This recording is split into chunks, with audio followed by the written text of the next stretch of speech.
para experimentar o melhor de Deus. Nós vamos ver um vídeo rapidamente antes, e nós vamos entender o que a nossa denominação no Brasil está fazendo esse ano, qual é o tema. Eu quero que você veja e já entramos na mensagem. Vamos lá. O que é importante?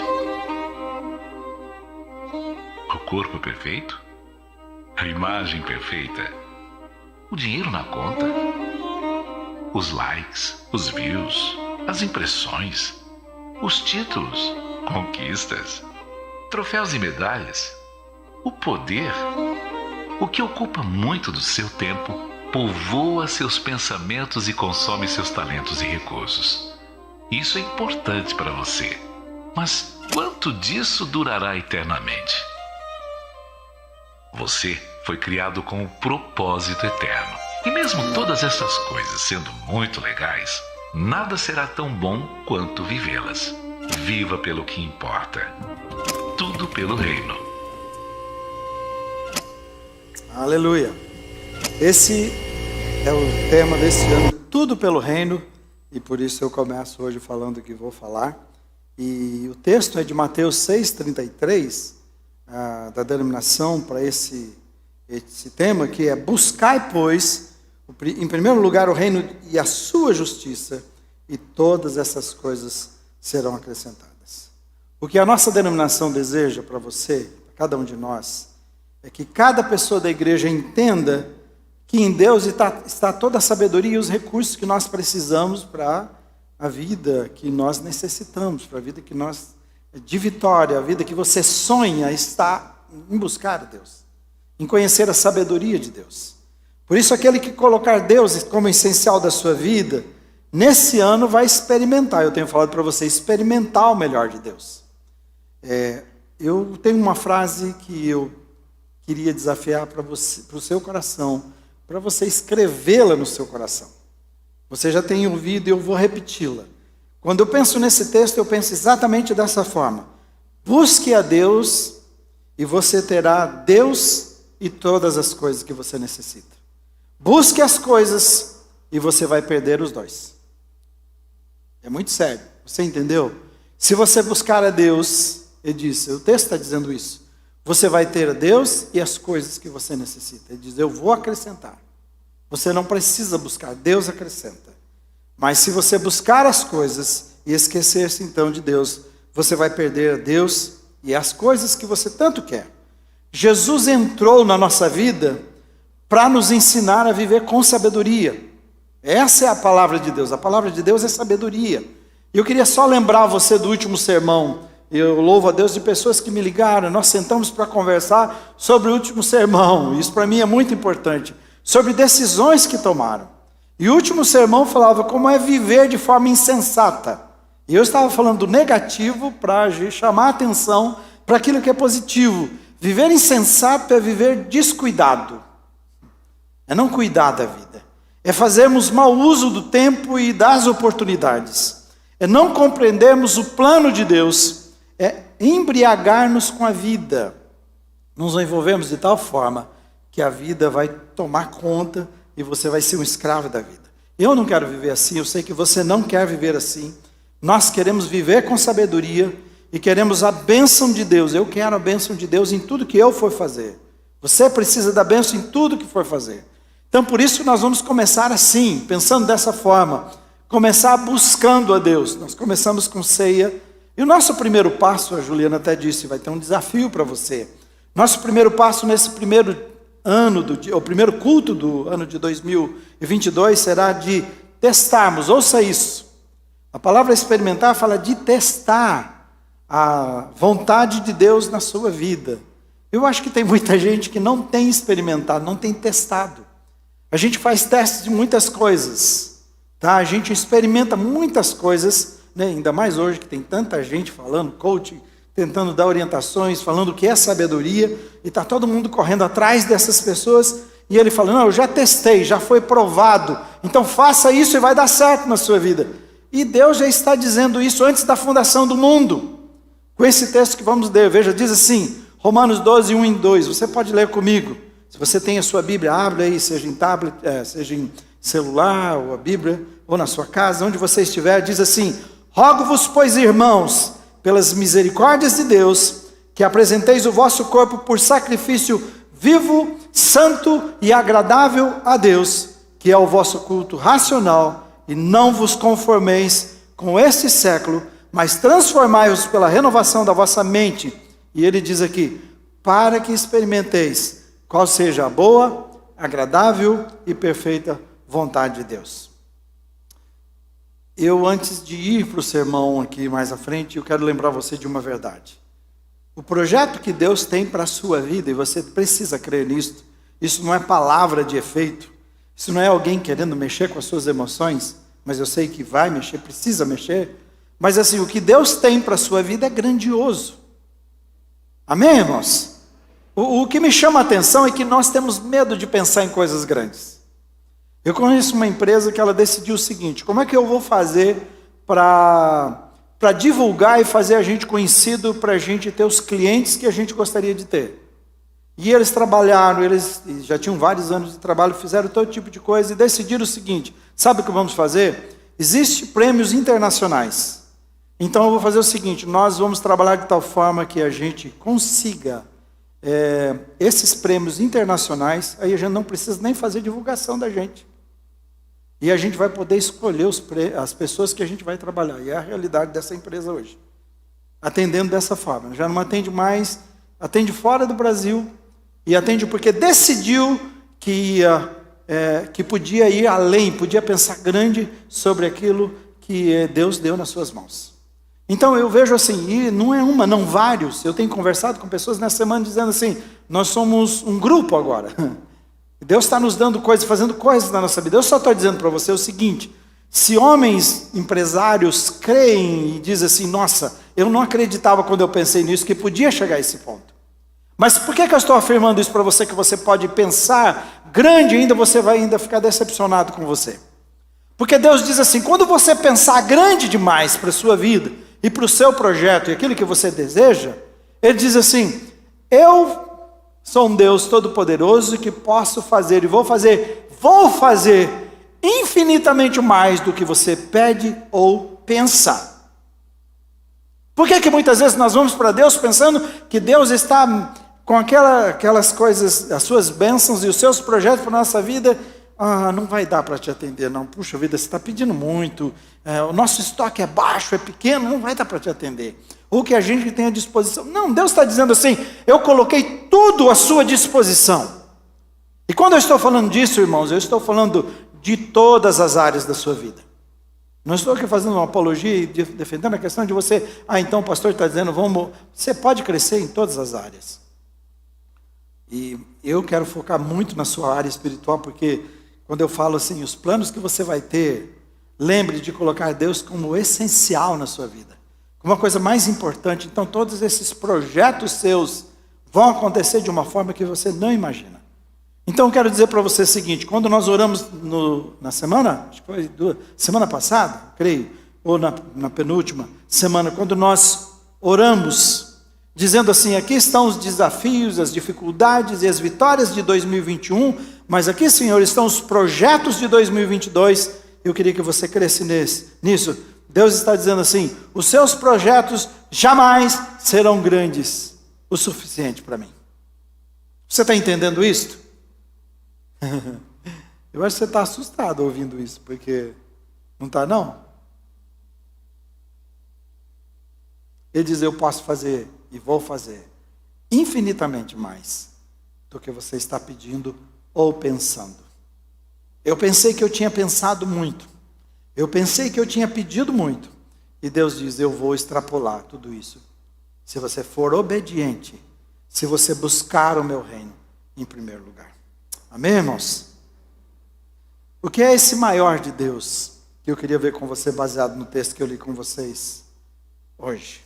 O maior de Deus é experimentar a vontade de Deus. Vamos falar juntos?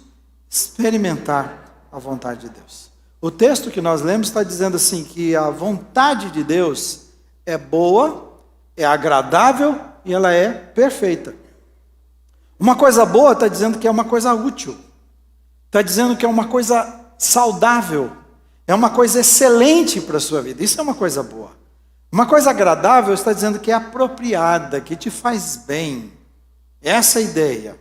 E a perfeita está dizendo sim, que se encaixa perfeitamente às suas necessidades, aquilo que você precisa.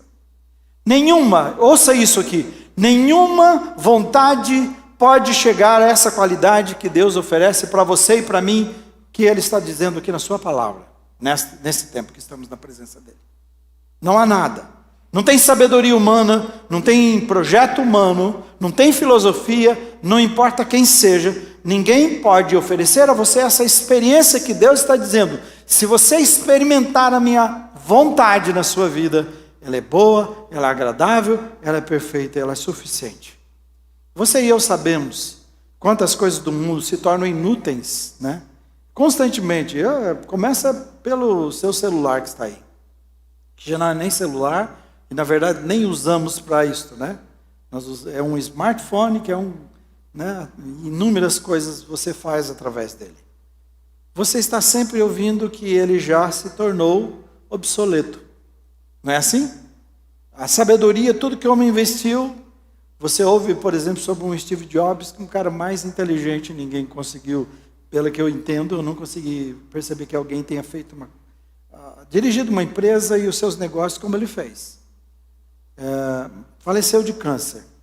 Mas, por mais que seja, não sei se os outros que continuam, que dão sequência, conseguirão chegar ao que ele chegou, ao nível do que chegou. Possivelmente, talvez. Mas veja só, por mais que ele seja inteligente, capaz e tenha feito o que fez, as coisas são imperfeitas. É assim com o mundo. Então as coisas no início as coisas do mundo se tornam inapropriadas com o tempo. Elas têm aparência inicialmente de serem perfeitas. E é assim mesmo, tudo que você compra é muito perfeito no início, mas você vai vendo o desgaste dessas coisas. E depois percebe também que elas não atendem às suas necessidades.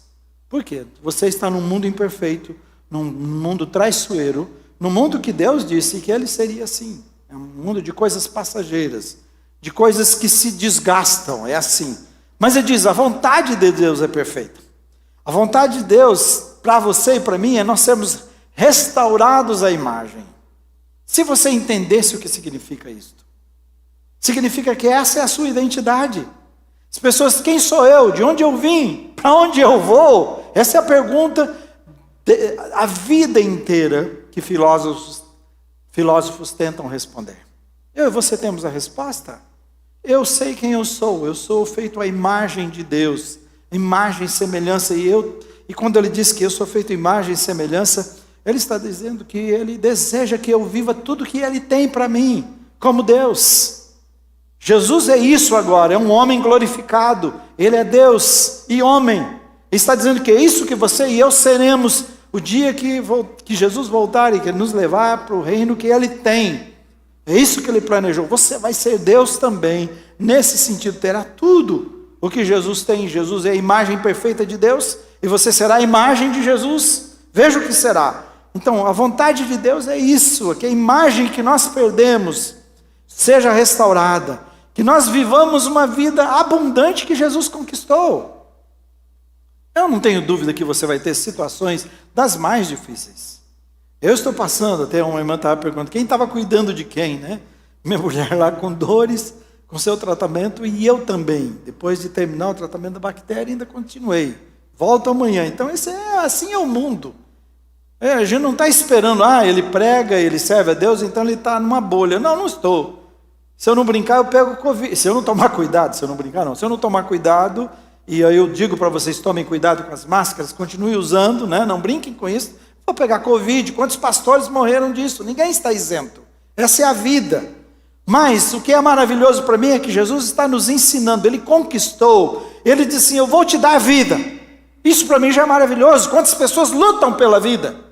Nós estamos orando por pessoas que estão na UTI dizendo, eu não quero morrer. Eu não quero deixar aqui, eu não quero deixar meus parentes, dizendo, quero vida.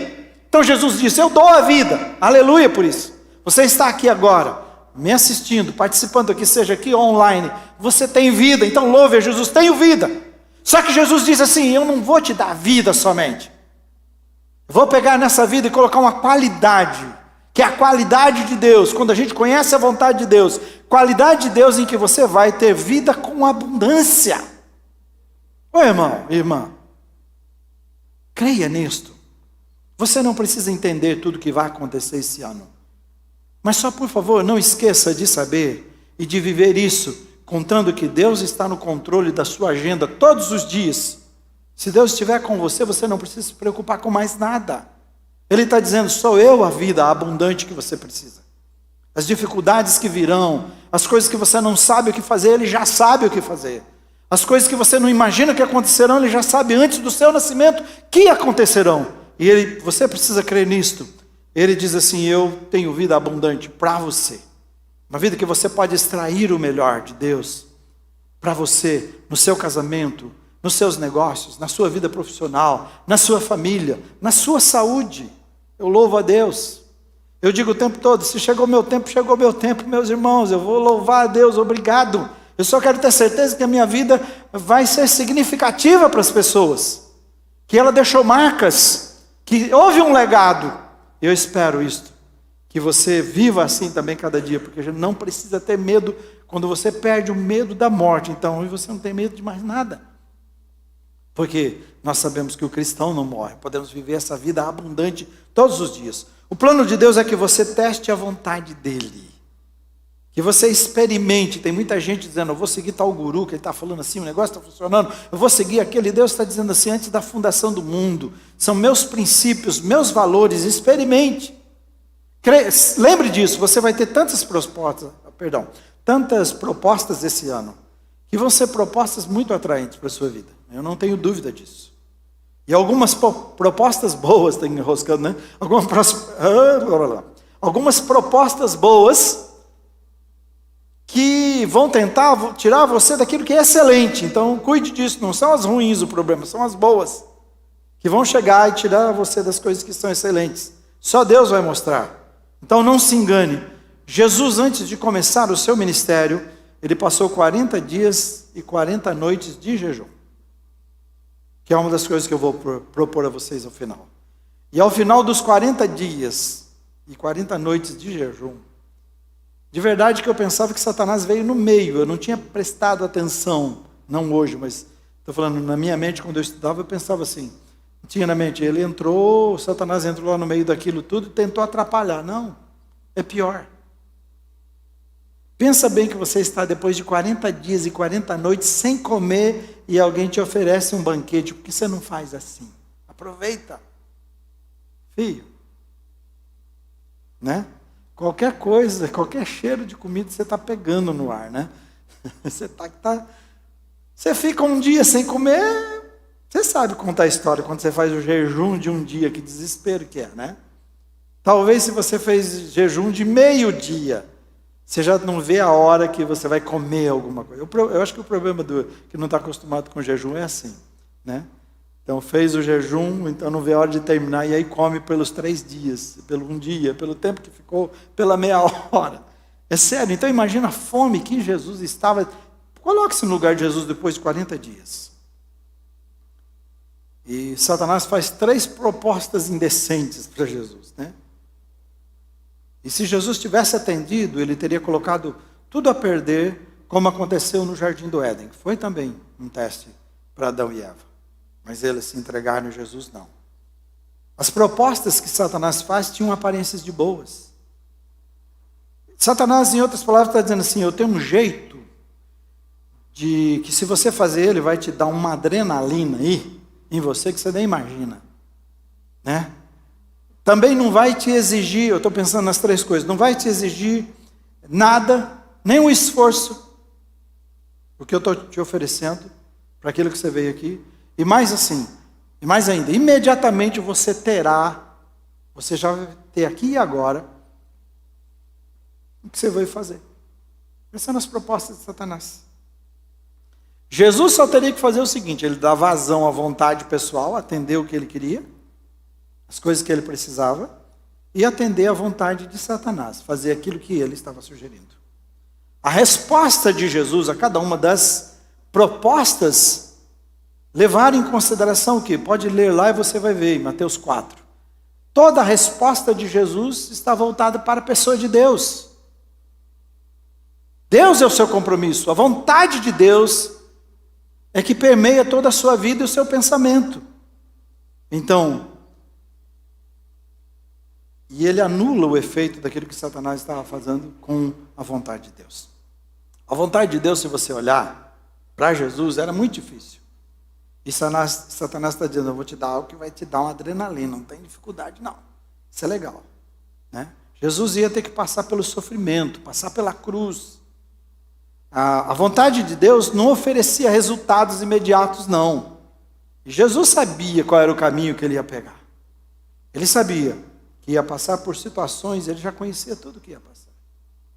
Mas mesmo assim, ele tinha certeza de uma coisa, a vontade de Deus é a única que é boa, que é agradável, que é perfeita. Eu fico com ela. Por isso que na oração do Getsemane, você vê isso muito claro. São momentos antes dele ser preso, de ser traído. Ser traído por um beijo. Amigo, me traz com um beijo. Aquele que eu beijar é o cara. Você imagina? E Jesus sabendo todas essas coisas. Então, antes disso, antes de depois ser levado para a crucificação, ser julgado, escarnecido como ele foi, ferido, ele está orando a Deus e diz que soa gotas de sangue. Esse é o seu suor, de tanto sofrimento e dor, pelo que ele iria passar. A oração de Jesus assim, é meu Pai, se possível, passa de mim esse cálice, todavia, ele diz, não seja como eu quero, e sim como tu queres, à vontade. Olha, irmãos, por decidir pela vontade de Deus, ele venceu e destruiu todas as obras do diabo. Amém, irmãos? Você quer viver uma vida de vitória? Você está enfrentando lutas espirituais ou em qualquer área? Ele venceu porque ele foi obediente ao Senhor Jesus, ao nosso Deus, ao seu Pai. Por decidir pela vontade de Deus, ele se tornou o seu Salvador, o meu Salvador. Se nós queremos ser significativos para as vidas das pessoas, queremos tocar as vidas, queremos que a nossa vida transborde, a graça transborde através de nós, a graça de Cristo, nós precisamos fazer e entender a vontade de Deus para as nossas vidas. Por decidir pela vontade de Deus, ele está sentado agora, à direita desse mesmo Deus. Porque diz, em troca da alegria, então, não foi imediato o que ele recebeu. No momento era sofrimento, era dor, solidão. Mas diz assim, agora, ele em troca da alegria que estava proposta, que é sentar à direita de Deus, reassumir o seu lugar, e um dia assumir o trono. O Pai vai entregar tudo a ele. Então, em troca dessa alegria que ia demorar, ele fez tudo isso, mas agora ele está sentado à direita de Deus. E sabe o que é mais importante? Ele está lá por causa de você, está lá por causa de mim. Amém? Amém, irmãos? E ele diz assim que ele está vendo você agora, ele está intercedendo por você. É isso que ele faz todos os dias. Eu imagino que para interceder ele precisa saber sobre a sua vida. Experimentar a vontade de Deus na sua vida é uma decisão que só você pode fazer. Ninguém mais pode tomar essa decisão por você. Então, se você deseja, eu quero experimentar a vontade de Deus, que é boa, que é perfeita, eu quero testá-la na minha vida. Só você pode fazer isso. Decida por isso. Decida hoje, eu quero viver a vontade de Deus. Eu quero a vontade dele na minha vida. Segundo, então vamos ver o seguinte. O que é preciso fazer para experimentar a vontade de Deus cada dia? Eu vou falar duas coisas nisso. Primeiro a gente precisa ver o que é a vontade de Deus. Agora, o que é preciso para a gente experimentar? Fale comigo. Oferecer-se como um sacrifício. Deus nos chama para prestar culto a Ele. É para isso que você foi criado. E vamos entender um pouquinho esse culto. O culto é mais do que você que está sentado aí cantando. É mais do que tocar aqui ou dirigir aqui. O culto é um culto espiritual a Deus. Essa é a ideia. É isso que o texto está dizendo. O culto espiritual quer dizer que é um culto movido pelo poder do Espírito que habita em você. Por isso é um culto espiritual. Esse culto é um culto oferecido pela mente e coração. Por isso que diz que é em espírito e em verdade. Nós vamos adorar em espírito e em verdade. Não é da boca para fora, não é um ritual. Tem que combinar o que eu estou fazendo aqui com o meu coração. E o meu coração combina com aquilo que eu estou fazendo. É assim, em espírito e em verdade. Ele é um culto, preste atenção nisso, é culto da vida. Não é culto da igreja. Preste atenção nisso. Onde você vai? Eu vou no culto da igreja. Não tem culto da igreja, irmãos. Tem culto da sua vida. E sua vida é a igreja. Senão você vai sentar aqui e vai ficar assistindo o louvor da igreja. E o nosso pedido é, por favor, toquem com excelência, cantem, façam o melhor. Mas o nosso objetivo é levar você à adoração. É levar você à presença de Deus. É ajudar você, não é fazer o louvor para você. É ajudar você a fazer o louvor para Deus, porque sua vida é o louvor. Amém, irmãos? E o que é o culto da vida, então? É um culto em que todo o seu ser está envolvido. Eu vi que a Juliana, no início, chamou a atenção da gente. E ela precisa, sabe por quê? Enquanto ela está falando ali, escuta, você respira? Você louva a Deus? Você está entendendo? Porque senão a gente está mesmo só assim, cantando. Com a cabeça no celular, com a cabeça no almoço, pensando o que vai acontecer, a gente não está aqui. E por que isto? Porque nós acostumamos a sentar e ver o que vai acontecer. Vocês todos têm uma participação especial quando vêm, porque é um culto da vida onde todo o seu ser precisa estar envolvido. E não é porque alguém bate palma agora, você bate, mas seu coração não está batendo. Por isso que eu nem peço para a gente criar muito essas coisas. Agora vira para o seu irmão, agora faz aquilo. Eu falo, não faz isso, não. Tem que acontecer dentro do seu coração. Mas de verdade, coloca aquela... Você está no slide 7, né? Coloca o 1 para mim, depois é só dá um enter que ele vai lá para o 1. Eu estava falando para a Juliana, depois você dá um enter e volta para o 7. Eu estava falando para a Juliana, sabe, a hora que eu peguei quando eu estava pensando no sermão, eu estava olhando para essa mensagem, buscando uma imagem assim. E essa imagem me leva para a minha infância. E me dá uma saudade de uma coisa. Eu sei que tem um casal aqui que faz isso. Está vindo, né? Eu vejo Marcelo e Márcia fazendo isso. Mas em geral, nós chegamos para a igreja, a adoração, a louvor, presença, poder de Deus. Parece que a gente já não cai mais nos pés de Deus. Já não se derrama mais. Sabe? Na minha infância eu cheguei a dormir como criança no banco, porque a igreja inteirinha, inclusive meu pai e aqueles irmãos, orava por 1h30, pelo amor de Deus, 2 horas, eu quase morria. Mas hoje eu vejo, falei, Jesus, que saudade. Porque a irmã está orando aqui, o irmão está termina logo esse negócio que eu não oro no dia a dia. Está louvando também, eu não louvo não, porque eu gosto de outras coisas. Então, parece que é assim a nossa vida. E eu disse, nós precisamos cair na presença de Deus, nos ajoelharmos, nos dobrarmos, nos prostrarmos. Quando Ele tocar o seu coração, você não vai ficar olhando, eu acho que Ele vai... irmão, pelo amor de Deus, ajoelhe aí. Se Deus está pedindo, ajoelhe aí, fale com Ele. Rasgue o seu coração lá, importa, deite no chão. Se for preciso, se Deus estiver te pedindo. Você está entendendo? Eu não estou falando da forma, eu estou falando do seu coração, do seu interior. Que vontade, pode voltar lá para o 7. Culto da vida, então, porque todo ser está envolvido. Porque é um culto prestado por vidas que são obedientes. Não é a vida que veio aqui hoje para ver como é que vai ser e sei lá, dar uma injetada de ânimo no meu coração que está mal. Não. Eu vivi uma vida de obediência ao Senhor. Eu entendo a palavra, eu ando na presença dEle. Eu vim aqui não é porque o pastor me ligou, porque alguém pegou no meu pé, ou porque a situação está complicada. Eu vim aqui porque eu amo a Jesus. Ou quando eu me encontro com os irmãos, é porque eu amo a Jesus. Porque eu vivo a vida que Ele comprou para mim lá na cruz. Pessoas obedientes, que praticam a vontade. É culto da vida, porque esse culto é o culto ao Senhor, que vai além do tempo que você e eu passamos aqui. Nós passamos 1 hora aqui, talvez no máximo. E a gente até encurtou por causa da crise. Teve época que a gente ainda fez menos ainda. A gente de 1h30 tem 1 hora. A mensagem minha é em torno de 35 minutos sempre. Mas olha, se você achar que a sua vida se relaciona somente esse tempo com Deus, esse tempo, talvez no máximo. E a gente até encurtou por causa da crise. Teve época que a gente ainda fez menos ainda. A gente de 1h30 tem 1 hora.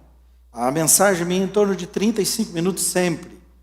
Mas olha, se você achar que a sua vida se relaciona somente esse tempo com Deus, esse tempo, que o seu culto é esse tempo que está na igreja, então está errado. Porque ele está dizendo assim: rogo-vos que apresenteis os vossos corpos como sacrifício. O que ele está dizendo? Apresente todo o seu ser, toda a sua vida, como um sacrifício ao Senhor. Então, quando é assim, significa que se o meu corpo é o sacrifício, onde eu estiver, preciso ser esse sacrifício vivo de Deus. Aqui e em todos os lugares que eu estiver. Com minha esposa, com seu marido, com seus filhos, no seu carro, no cinema, onde você estiver, nos negócios, com os amigos, na viagem, todo o meu ser está envolvido. Minha vida é um culto ao Senhor Jesus. Nós recebemos Jesus uma vez só na vida. Nós não precisamos pedir que Jesus entre 2 vezes. A menos que você afaste de Deus, você vai pedir restauração. Mas precisamos de uma vez. Agora, sacrifício vivo é uma coisa que você e eu temos que fazer todos os dias. Nos apresentar como sacrifício todos os dias. Nos oferecemos a Deus, cada dia que levantamos. Por isso estamos começando esse ano dizendo assim: eu quero ser um sacrifício vivo para Deus. Amém, irmãos? Sacrifício vivo, santo e agradável. Interessante, assim como o animal era colocado lá sobre o altar. Certeza que está fechado, né? Senão já dá um banho no tablet aqui. Um animal colocado sobre o altar de Deus. É a mesma coisa agora. Não mais esse animal. Agora é a minha vida, é a sua vida que se coloca no altar todos os dias, como um sacrifício vivo, como adoração a Deus. É assim que é.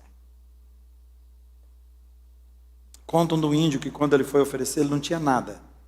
Então cada pessoa levava alguma coisa para pôr lá naquele altar. Eu acho interessante, eu acho que é uma das melhores para mim. Cada pessoa estava levando algo para o altar de Deus e ele não tinha. E de repente o pastor encontra ele deitado sobre o altar. O que você está fazendo? Falando assim: eu não tinha nada para oferecer. Então eu estou aqui. Esse ofereceu o que realmente eu e você precisamos oferecer.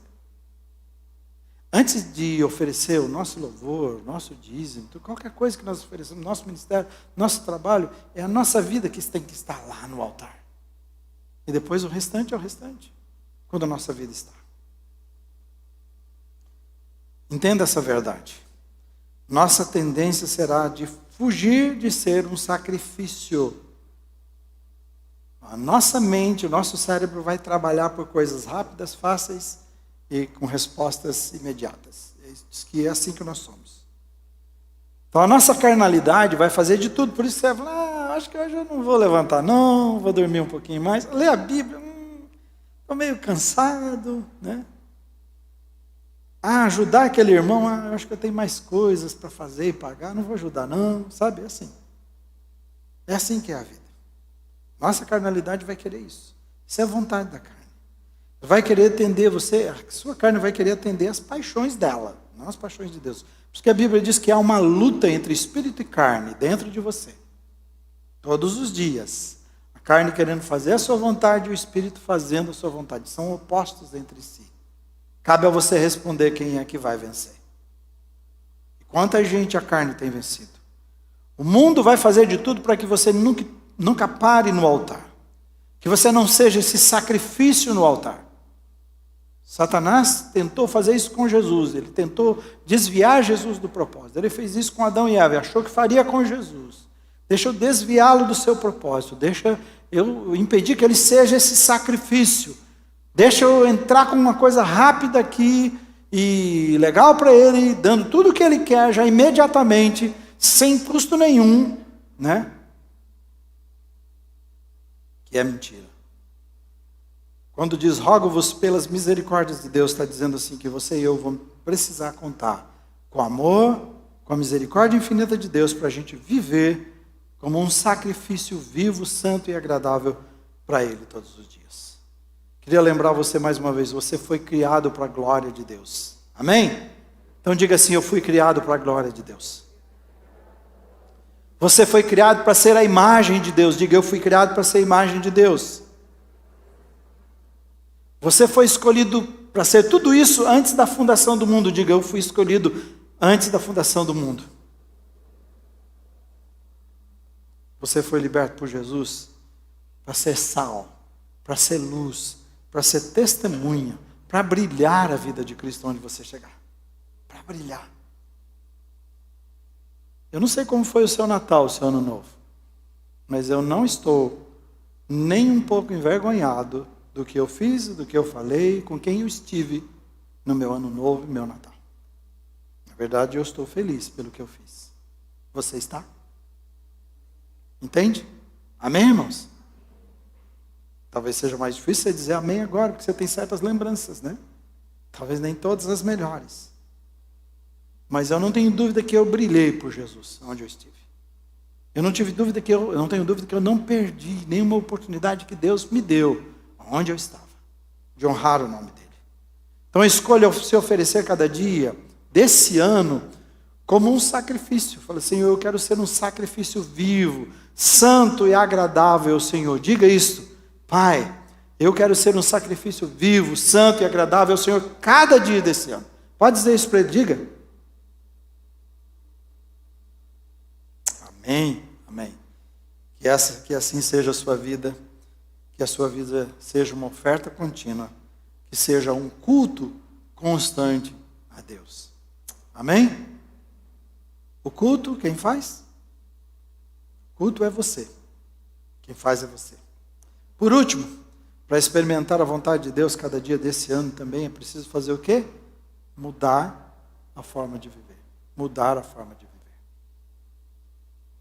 Interessante que a palavra grega aqui é metamorfo, que está dizendo que é transformar, é mudar a forma. Quando usa a palavra transformar, está dizendo mudar a forma. E o versículo diz assim, não vos conformeis com este século. Então ele está dizendo assim, não adote a forma deste século, ou a forma, mas transforme. Transfigure, que é a mesma palavra que usou para a transfiguração de Jesus, pela renovação da mente. É isso que Deus espera. Então, e quando fala que é mudança de mente, então a transformação é uma mudança na nossa forma de pensar. Sabe qual é o problema que eu tenho, que eu vejo? Quanta gente recebeu Jesus, mas não desenvolveu espiritualmente e continuam pensando quase todas as mesmas coisas que sempre pensaram. E automaticamente, nós somos um fruto daquilo que nós pensamos, então continuam fazendo quase todas as mesmas coisas que sempre fizeram. Você entende por que a gente tem que buscar a Deus e entrar num processo de transformação? A transformação não é que você não tinha igreja e agora vai para uma igreja. A transformação não é porque você cantava música sertaneja, né? Apesar que não vai ser contra, dependendo da sertaneja, né? Mas que você cantava lá determinadas músicas e agora você canta música gospel. Que você frequentava determinados lugares que agora você frequenta a igreja. Não, vai além disto. É uma mudança na nossa forma de pensar. Por isso que o marido que era não pode ser o mesmo. A esposa que era não pode ser a mesma. O filho não pode. A experiência com Jesus, vocês que se batizaram há poucos dias, estão entendendo, então minha vida está terminada. Não, de novo, repetindo, é um processo de transformação da mente que a gente precisa entrar. Aí a gente vai entender. Uma mente que é renovada pelo Espírito Santo de Deus em nós, que entra em nós. Quando recebemos a Jesus, nós recebemos o Espírito de Deus. Então, antes eu tentava fazer a vontade de Deus, obrigado, era uma força externa, a lei que me obrigava, que tentava me forçar, mas eu não conseguia. Mas ele diz agora, essa lei está dentro de mim, é o Espírito Santo, é uma vontade, é um desejo dentro de mim, de agradar a Deus, de desejar a Deus, de buscar a Deus. E você não pode deixar o seu coração e nem o espírito aprisionado às suas vontades. Quantas coisas você e eu não damos conta que nós estamos vivendo na forma do mundo, com muitos hábitos, e a nossa mente está aprisionada a essas coisas. Mas nós chegamos a um ponto, eu acho que já são normais. Eu recebi Jesus, eu não consegui vencer, eu acho que é assim mesmo que a gente vive como cristão. Mas são coisas que pertencem à velha vida. que não combinam com a nova vida em Cristo. Ele diz, nós somos novas criaturas. Então você tem que parar e olhar a sua vida. Nós estamos iniciando esse ano, nós temos que parar e olhar. Eu digo, eu também. Cada um de nós pararmos e olharmos, o que eu estou pedindo a vocês aqui é para mim. Cada um de nós pararmos e olharmos para as nossas vidas e ver, há em mim, sonda-me, ó Deus, e vai ver se há em mim algum caminho mau e me dirige pelo caminho eterno. Além disso, a igreja dos nossos dias deveria viver uma vida ressurreta e transformada pelo poder de Deus. Eu penso que se Jesus voltasse, eu não tenho dúvida disso, se Jesus viesse hoje novamente, aqui, ele chegaria nas portas de igrejas, entraria nas igrejas, faria as mesmas coisas que ele fez naquele templo, com um rei, derrubando coisas, e vocês transformaram a minha casa num lugar que não tem nada a ver com a minha casa. A minha casa será chamada casa de oração, não casa de negócios, não casa de comércio. Você entende? A igreja tem se perdido, e eu vou mais. Cada vez mais eu vejo então a igreja se ajoelhando diante do mundo. Essa é a verdade. É a igreja que está prostrada, aceitando e adotando a forma de pensar e agir deste mundo, porque nós estamos ouvindo esse, aquele, nós somos de esquerda, de direita, de centrão, de não sei o quê, menos de Jesus, menos do que a palavra diz. Não temos a coragem de ser comprometidos com a palavra de Deus. E aí sermos sal e luz para esse mundo. Nossa luz está ofuscada. 2 Coríntios 3,18 diz assim, leia comigo, vamos lá? Diz assim, portanto, vamos juntos? Todos nós, dos quais o véu foi removido, podemos ver e refletir a glória do Senhor. E o Senhor, que é o Espírito, nos transforma gradativamente à sua imagem gloriosa, deixando-nos cada vez mais parecidos com Ele. O véu foi rasgado. Jesus também tirou o véu dos nossos olhos. Ele abriu a nossa mente. Ele deu capacidade através do Espírito. Então vendo Jesus. É vendo Jesus. E é refletindo, porque a gente vai ver, então a gente vai ser transformado na imagem dele. Nós vamos nos tornando cada vez mais parecidos com Jesus. Então, quanto mais vejo Jesus e vou me tornando parecido com Jesus, o brilho de Jesus será percebido na minha vida, na sua vida, e nós vamos impactar a vida das pessoas que nós vivemos. Sabe, talvez seu marido nunca vá se converter se você continuar vivendo o jeito de vida que você vive. Presta atenção. Talvez a sua esposa nunca vá ao seu filho por causa do jeito que vive. Quantos filhos? Graças a Deus, eu estou feliz porque nós batizamos os nossos adolescentes, são os filhos aqui da igreja. Então isso significa algo importante está acontecendo nas famílias, né? Dessas famílias, para eles quererem Deus. Então eu louvo isto, que isso seja realidade. Que os filhos da nossa igreja, eu volto a dizer mais uma vez, sejam mais crentes que nós. Que nós vivamos uma vida de tal forma que eles consigam ter essa vida tão profunda em Deus. Amém? Se você andar com Jesus, você vai aprender com Jesus, vai ser parecido com Jesus. Não tem outro jeito. Tá? Que o seu andar não dependa somente desse dia que você se encontra aqui comigo. Porque você é um sacrifício vivo todos os dias. Então seja esse culto que você participa hoje, faça dele todos os dias na sua vida e na sua casa. Então desse andar vai haver a transformação da mente que você precisa. Você vai aprender com Jesus, você vai pensar como Jesus.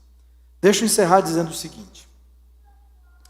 Eu quero convidar vocês para darem um passo importante hoje para uma vida mais profunda neste ano.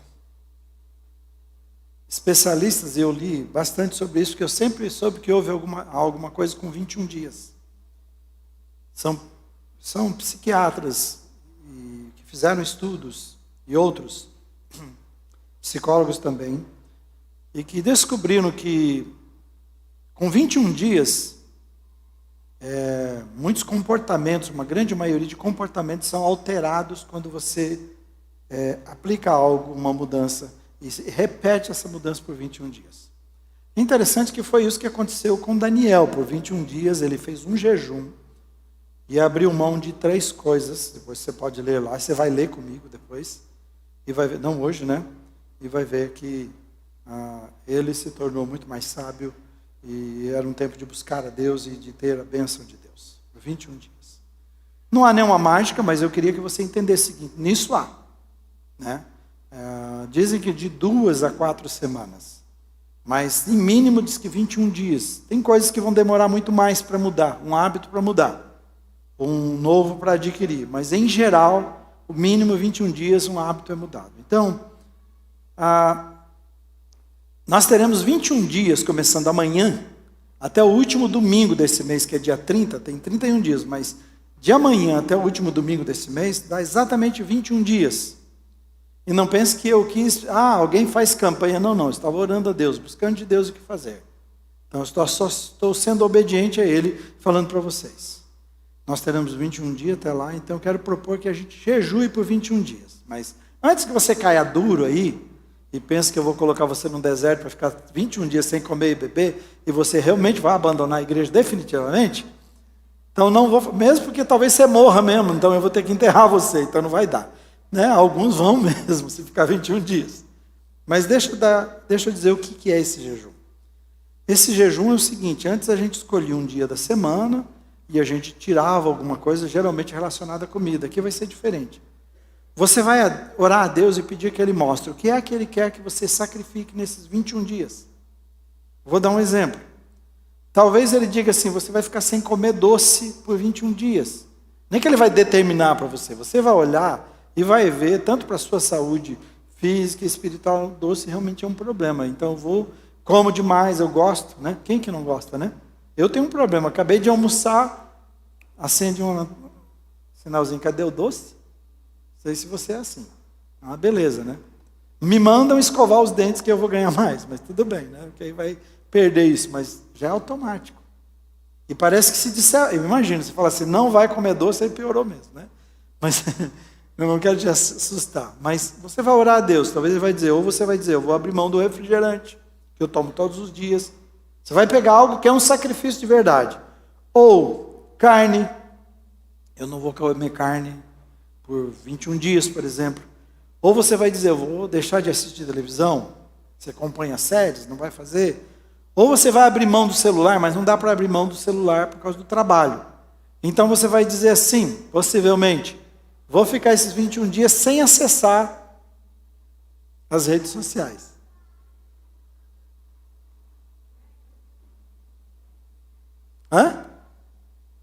Amém, né? Tá sério isso, né, irmãos? Vamos falar a verdade?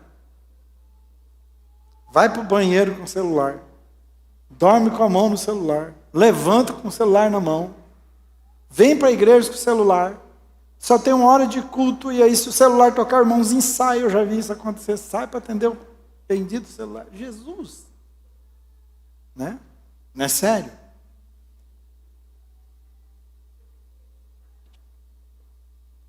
Você vai orar a Deus e olhar e perguntar, Senhor, o que é que o Senhor quer que eu faça? Então, jejum é um período de você ficar sem alguma coisa.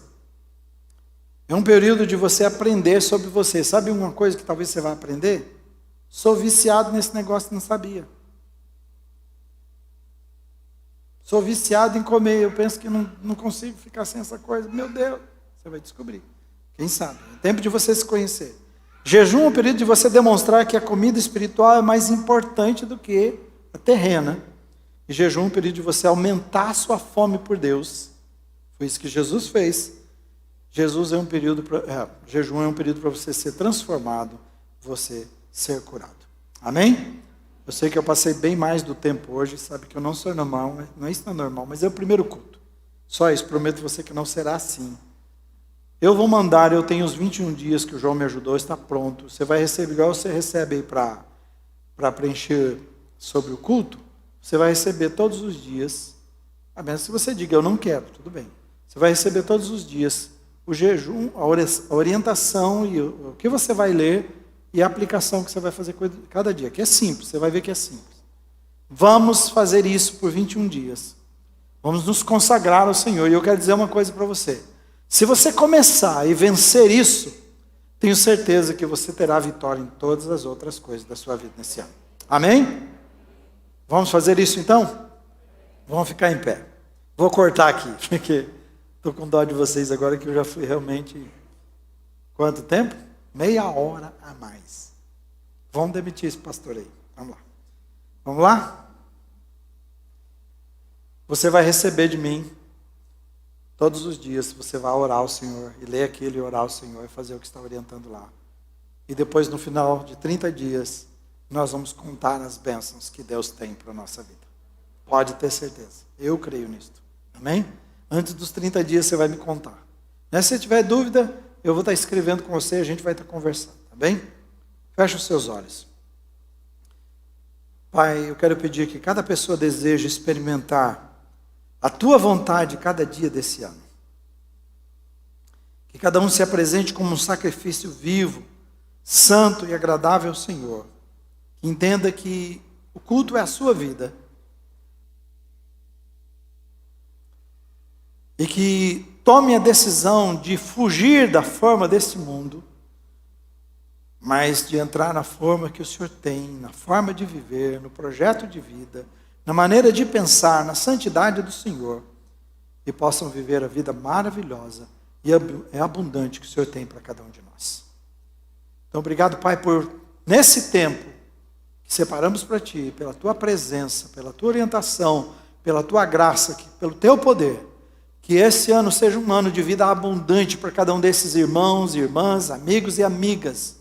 Que esse seja um ano de vitórias, um ano de realizações. Nós tivemos anos difíceis, mas não estivemos só. Nós tivemos doenças e muitos problemas, mas o Senhor esteve conosco. Nós sabemos que o Senhor estará conosco. Nós já passamos tempos difíceis, o Senhor esteve nos abençoando. Que esse ano seja um ano abençoado, um ano da Tua presença, do Teu poder sobre nós, no nome de Jesus, para a glória de Jesus. Amém. Amém.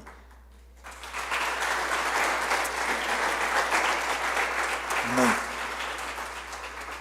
Tenha uma semana de vitória, uma semana de abençoada e mais uma vez um feliz 2022 a você e a sua família. Tá bem? Um abraço a todos.